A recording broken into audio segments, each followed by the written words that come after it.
Yeah, I think he's here already. Oh my God. Hey, there we go. Yeah, you're welcome, sir. Ah, there we go. Okay, you Oh, can hear me, right? oh yeah, of course I can hear you right now. Yeah, I'm Sick. glad to have you on this talk shop. Yeah, I'm glad to be here, man. Thanks for the invite. Yeah. Yeah, without further ado, I think we should go to the first thing, and which is the introduction. I am Leoma Smith, and I am a music producer, a musician. I love music. Anything music, I'm here for that. So, Same. so can you just introduce yourself to the world too? Yeah, for sure. So I am Corbin Rooks, better known as Rooks. What I like to do is a lot of things, man. I'm a producer, recording artist. I'm a marketing and business mentor. I'm also a social media coach, and I also am a full-time content creator. So I do a lot of different things, but yeah, music is everything to me, whether it's, making it, listening to it, dancing to it, all that fun stuff. Oh my God, that was amazing. Yeah, and I'm glad to have a legend like you on my music tech shop. Yeah, so it's a big thing. We've been having some few discussion before we have this particular tech shop, and I think we should just go straight into the questions. I've gotten a couple of questions from my fans, and a lot of people are sending a lot of emails. You know, you can just drop your questions in the comment section, and we're gonna attend to them after we have started all this. So you can just stay tuned, guys. Yeah, and the first question on my list is: what are the essential steps as an artist should take to protect their music from copyright infringement? That's a really good question. I've actually gotten this one a lot lately from my clients and other artists. So when it comes to protecting your music, there's a lot of different ways to do that. I think the biggest one for most artists that they don't do is going to be getting registered with a uh, publishing rights organization or performance rights organization, so PRO. You basically want to get your royalties when most artists release on distributors. The distributors actually take a good portion of that. So you want to get with a distributor that doesn't take any of your royalties, but you also want to make sure when you're protecting your music that you get it copyrighted. And it can be as simple as just going to the PRO or mechanical royalties. It depends on where you are, right? If you're in the US, then obviously you can use ASCAP or BMI, and then there are other organizations. But overall, you want to copyright it by protecting it through a registered organization. There's a few different ones, but yeah, that's a big one for sure. And I think that most artists miss that step because it doesn't seem like it's a big deal. But if you want to really turn this into a career, then each piece of music you have to treat like a product. So you really have to protect it and do what you can to make as much profit as you can. So. Of course. Oh, definitely. And that's why we have the legend here, Rock's Music, and that's why we have you. Yeah, I'm glad, I'm surprised. That was actually top notch, The legend has Thanks, spoken. man. So if you are in the verge of like you want to know how reality works, he's an industry expert. You can reach out to him. He will guide you through about all of the. You can check his page. Just follow him on his page. You know how all those things work perfectly. So you can just get a lot of insights from his page too. So you'll be able to guide you in full details. You understand that? All right. So and let's go to the next thing. Still based on royalties, royalty. A lot of artists right now they want to know more about royalty and copywriting. So now the second question is: how can independent artists ensure their music is registered correctly for royalties collection? There are a lot of publishing PROs right now. So how do they know the right one? How do they know how to go about it? You know, But okay, so I asked the question again. I missed the first part. how can independent artists ensure their music is registered correctly for royalties collection? For what collection? Yeah, yeah. No, for what you said for something collection. What was the word? Sorry. How to register the music correctly. So for royalties collection. Oh, okay. So yeah, I mean, when I guess for me, when it comes to say register correctly, you want to make sure that you get the ISBN, the numbers when you register, so that when you are uploading onto distributors, that you're actually it has a thumbprint, so to speak, and that way you can also claim when somebody else uses your song or something like that on YouTube. And there's other ways also that you want to make sure that if your DSPs, so like Spotify, Apple Music, if you get other artists on your profiles, it's important to reach out to the actual platform and get those switched because a lot of the times if you have a similar artist name or a similar song name, they'll actually put it on the playlist for whatever reason. So that's another way that I recommend making sure that you keep your profile separate. But in terms of making sure that it's registered correctly, you just want to make sure that you have the name, you make sure that you're using a bunch of metadata. So when you actually put the song together and distribute it, you're going to get the number, and then you're also going to get, you want to make sure that when you fill out the file, when submitting it, that it actually has metadata like the artist name, the composer, the year it was made, any sort of tags, because when posting that stuff and putting it on DSPs, they use that information to properly classify it. So if you don't put any of that information in, you just export it and upload it as a WAV file, you're really leaving it up to them to fill in the blanks, which I don't recommend because they're not that good. Oh gosh. Oh my god, that was so accurate. If you're an upcoming artist and you are yet to do all of these things, I think you're lucky joining this live stream right now, and that's why you should watch Creative Main Talk Show. And we have the legend again. I'm super excited to have him on my live stream today.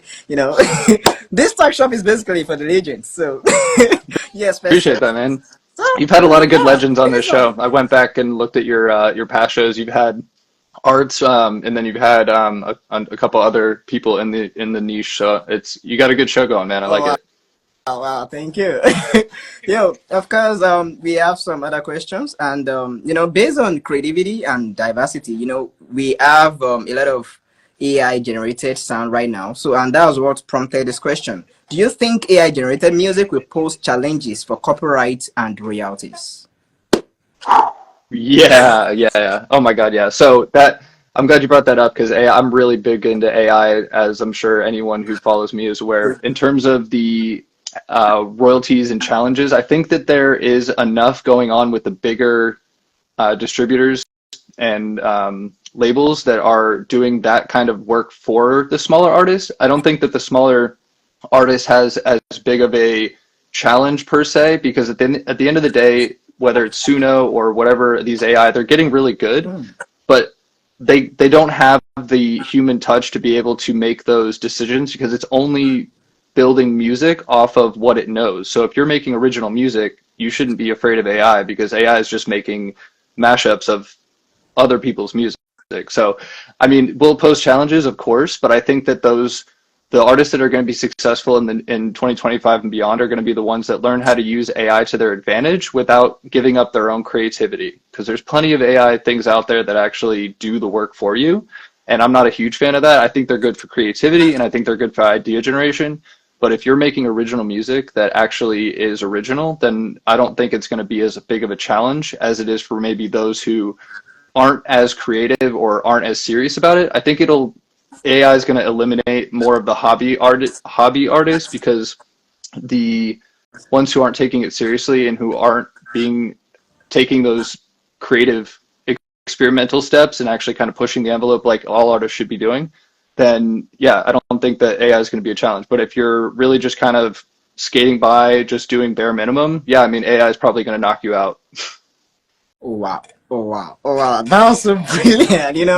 It's good to have a legend on my I'm always happy when I see legends talk about all of these things because a lot of our communities don't really know, they don't have an idea of all of these things. So they don't start anything because of thinking, they overthink things. So all of these Paralysis things, analysis, man. of course, because of this talk show, I think I've gotten a lot of comments, and it's encouraged me to go more and go deeper and bring legends like you up again. Yeah, All man. right, and I think we have just few questions left before we round it up. So if you have some questions, put them down in your comment section before the legends. This is the time you have right now to ask him anything you want to ask him. Yeah. And the next question, this one is for music producers, basically. How do you approach starting a project or a song? So it's that's actually one of my favorite questions because I think that there is this mindset of like having to approach each song in a specific way, but as a creative, it usually has to do with my inspiration. So when I make music, I make all types of genres from bass house to rhythm to hip hop to alt indie rock stuff. So it's really dependent on a few factors. One is the inspiration. So if I have a melody or a type of sound that I'm inspired by, that usually is what starts it. So let's say that I'm listening to like a funk track, PHONK. Um, they use a lot of 808 sounds, so I'll start with that and then I'll just kind of let it go from there. But it also has to do with the project because for me, music is more than just a creative expression and an outlet. It's also a tool for me to create more in life and create opportunities for myself. So what I do a lot of with music as well is commission. So making music for other people, making music for websites, doing stuff for brands.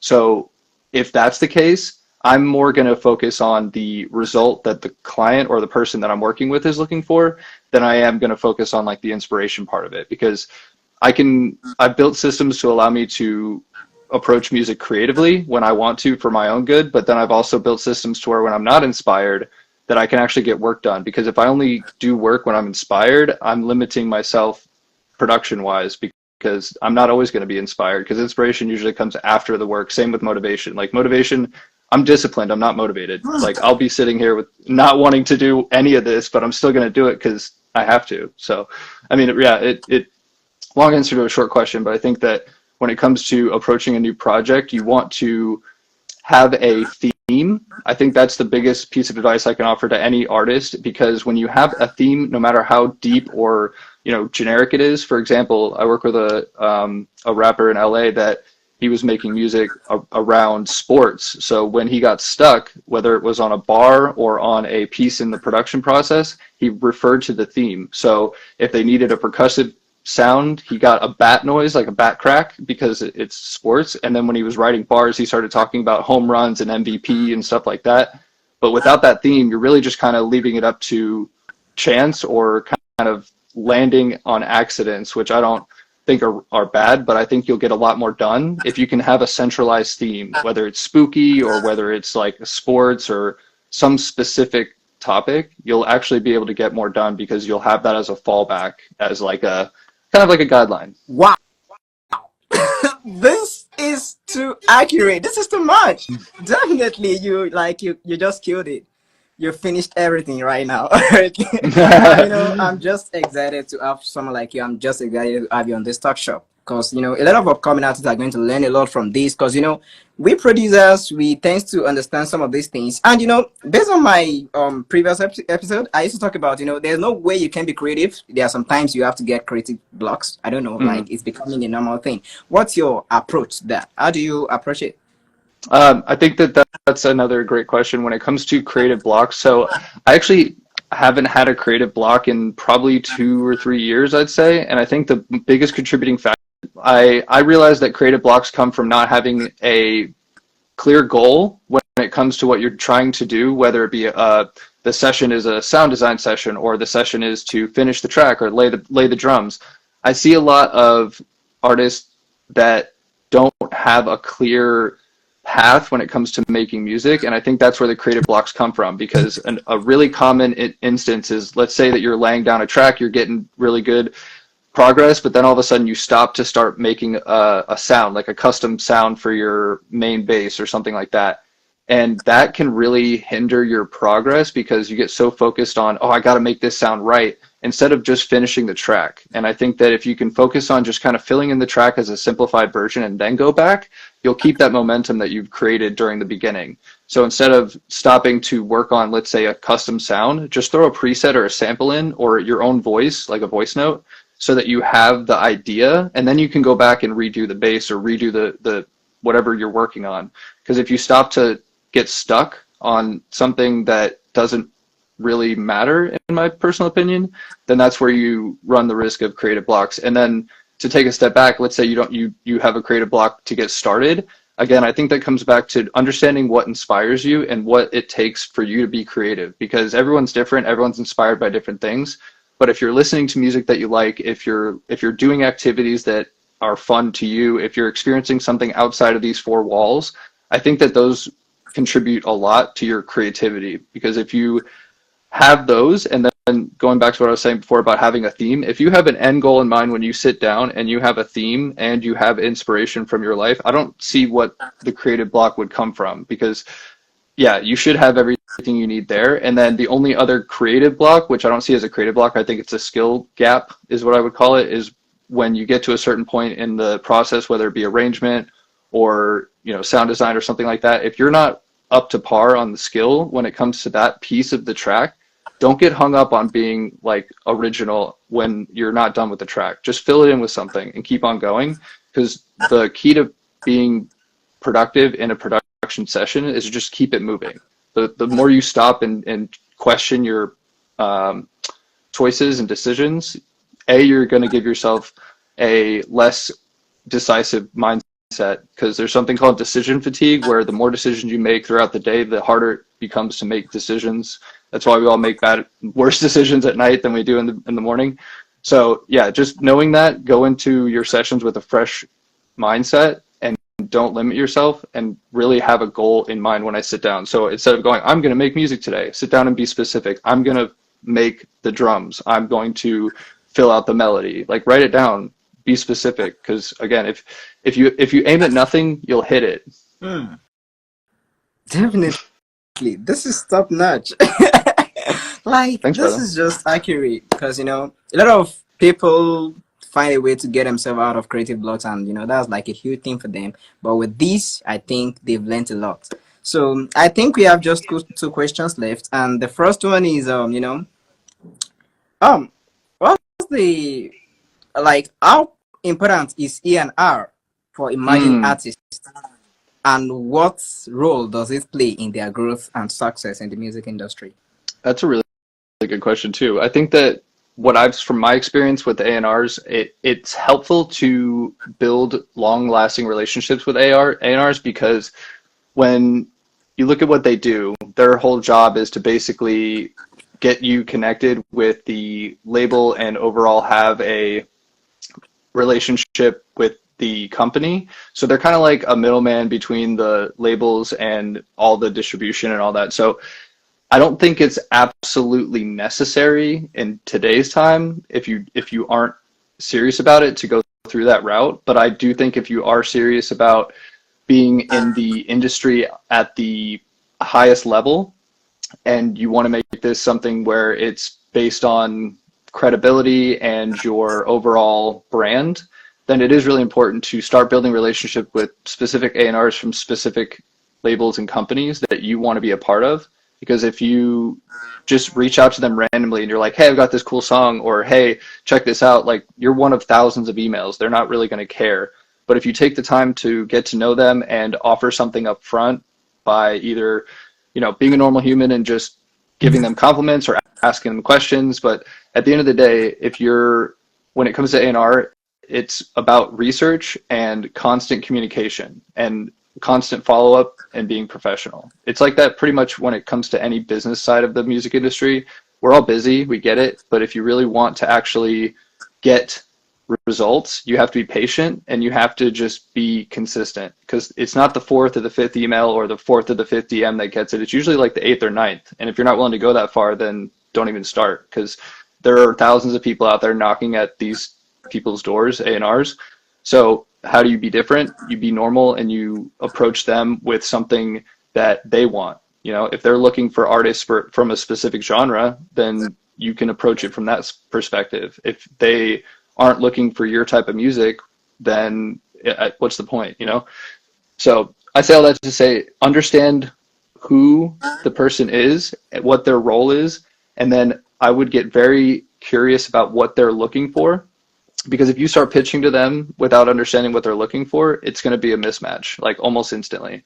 So when you go to build relationships, it's as simple as being curious about what it is they do, what it is they're looking for, and how you can make them look good as an A&R, which is by either, if it's not you, by bringing them some level of notoriety, or some sort of creative project they can work on to be able to continue working, because it's a job, right? Like, a job, they've got goals to hit. So if you can help them hit their goals, then they're going to be more likely to help you with yours. But I always approach every relationship by giving first before expecting anything in return, or even asking for anything in return, because you got to give before you get. So yeah, all that to say, really just be a normal person. And if you're cool about it and you offer them value, there's really no reason why they wouldn't be willing to reciprocate. Oh wow. Oh wow. This is actually amazing. You know, we have the legend on this talk shop, and I think you've learned a lot from this particular episode. And the final question on this particular episode is, yeah, what's your go-to piece of gear or plugin you can't live without? Mm. That particular plugin. Yeah, so I think when it comes to it changes. I think this year, for me specifically, I'm not sponsored by these people at all. In fact, I don't think I've ever talked to them yet, but I think I want to. So there's a plugin called Portal that I am obsessed with. I put it on everything. It's like a sound mangling plugin type thing I think it's by Cable Guys. But yeah, I use Portal on everything, and then my go-to plugin for literally every single project is going to be Serum. Wow. Serum VST by Xfer. It's the most I can get the most done with it because you can create everything from scratch. You can create claps, you can create white noise, you can create basses, melodies, plucks. I mean, you can create an entire track from just Serum. So between Serum and Portal, those are my like A and B, right and left hand. Oh my god. Oh my god. Like this is just amazing. I think some people just grab the cheat code from you right now. I think Serum is actually going wide, and most producers, we love to use it because it has some amazing sound and some cool features on it. So I think you've actually encouraged more people to use that right now. Yeah, Yeah, that's why I that's said I'm not amazing. sponsored by them, but I will be if they're listening. Of Hit me course, they up. are doing pretty well. So yeah, yeah. So on this episode, I think we are rounding up. So if you have some questions, just drop them. But if you don't, I think we should go back to introduction before we round everything up. Finally, Sure. again, my name is Lima Smith, and I am a music producer, a singer, a songwriter. I play a lot of instruments, the drums, keyboard, guitar, a lot, anything music. I'm in for that. I just love making music, and my Yeah. the guest I have right now, I have. Yeah. So I'm Brooks. One more time, thanks for everybody for watching or whoever's watching this after on the replay. I am originally from Florida. I moved out to Dallas, Texas recently in the last 3 years. And yeah, I'm a producer, recording artist. I am a business mentor and coach. I'm also a social media mentor and coach. And yeah, I just love to help people to reach their goals. So if anyone's got questions, you can always hit me up in the DMs. Check out my page. I've got tons of tips and tricks and stuff. But yeah, I'm really happy to be on this show. And anyone who is serious about making it as an artist can absolutely do it. You just have to find the right tools and the right guide for you to be able to reach those goals. Because if I can do it and someone else has already done it, then so can you. You just got Wow. to do it. Wow, that's amazing. So as you hear from the legend, you can reach out to him. He will guide you through how to go about the business aspect of music industry. He's a music producer. He's a lot of things in the music industry. So if you want to make it as an artist, just reach out to him, follow him on the page, and you can follow this talk shop too. I have a lot of episode coming up. I have full videos. If you miss this live stream or probably you're just joining, you can watch the full video on YouTube. I have a couple of episodes with the Grammy Award winning producer Troy Taylor too, and a lot of other producers around the world. I ask people, if you're a music producer, you can reach out to me on DM. Maybe I'm gonna ask you on another episode. Hell yeah, So dude. definitely Anyone should. we're gonna see some other time. Yeah, Looking thank forward to it, you man. and thanks for watching. Yeah, man. Bye. Bye, y'all. Yeah.